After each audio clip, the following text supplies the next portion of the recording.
surprise ဖြစ်လား တကယ်လား တကယ်ပါသုံးနေပါအဲ့မှာဆိုင်ကယ်ဆိုင်ရတော့မေးသေးတယ်သလားဘာအတွက်လောက်တာတော့ surprise ကားတဲ့မွေးနေ့လားတဲ့ဘာနေ့တော့နဲ့ဘာနေ့မှမဟုတ်ဘူးလို့ချစ်လို့လုပ်ပေးတာလို့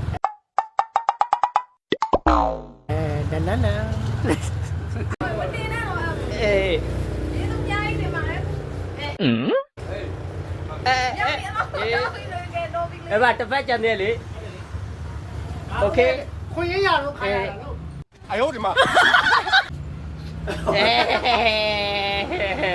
ပြောသွားပြီ အခုပြင်ခဲ့လား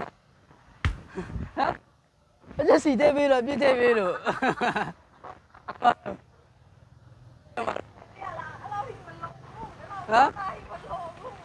တကယ်မလားတော့မတော့ထိုးကြည့်လားတော့ထိုးကြည့်လိုက် လောက်ကောင်းလိုက်ရဟာနဲ့မတက်သေးဘူးလို့ ဟိုကြိုက်တယ်ကြိုက်ဝယ်ပေးမှာလေကြိုက်ဝယ်ပေးမှာဘာတကယ်ကြိုက်တာဟမ်ဘယ်လိုမတန်ဟုတ်ပါဖွင့်ကြည့်ပါတော့ပါဟမ်ဟုတ်လား20ပြည့်လေကြိုက်ကိုရောက်ဝယ်ဘာသိရဘာသိရခုနကကြောက်ခါလာခဲ့တော့ အဲ့တော့ဒီကမနဲ့တော့ကလေးစားပိုက်တာပေးတာတဲ့နောက်ဒီတော့နောက်ဒီတော့ပြောတယ် ဟမ်ဘာနှမျိုးကောင်းပါလဲ ဟဲ့လေရိုးရဝင်မိုးပေါ်တက်ချတာမဟုတ်ဘူးအဲ့လောက်ပါသိကြည့်ပါဦး တကယ်လား သိကြည့်ပါ တော့မဖွင့်တော့ဘူး အဲ့ surprise ဖြစ်လား ဖြစ်တယ် အဲ မနေ့ကမနေ့က အဲ့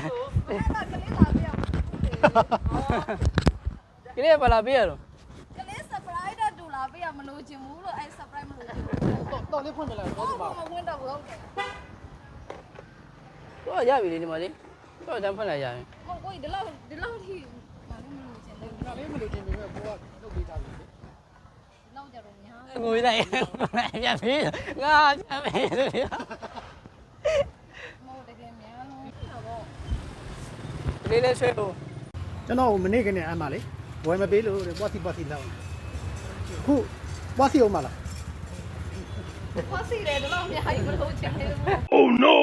ညာတော့လေပွားစီ ဟဲ့လေများတော့လေပွားစီ နေတော့လည်းမလို့ နဲတော့လေဝါပြေးလို့ဘယ်လိုလုပ်ကြမလဲ ပြီးရင်ကွာပြန်ရောက်ရင်လည်းအမရောင်းကျင်တော့ဘူးလေတန်ရောတင်ဖြစ်သွားပြီ လေးလေးမြောင်းလေလေးဒီလောက်ဒီလောက်ကောင်းတာ ဟဲ့လေနော် တသီးတော့လို့တော့အဲရောင်းတော့လောက်မှတန်ရောတင်မရှိဘူးဒါကြောင့်နည်းနည်းတန်ရောတင် ဒါယူရီးယားကန်းကူးနော်ဒီဘက်ကန်းမှာဒါချစ်လိုက်မှာညှိပထမအောင်ဆုံးပိုင်ရတာနော်ယူရီးယားကန်းကူးစစ် ရပြီအလောက်ဆိုရ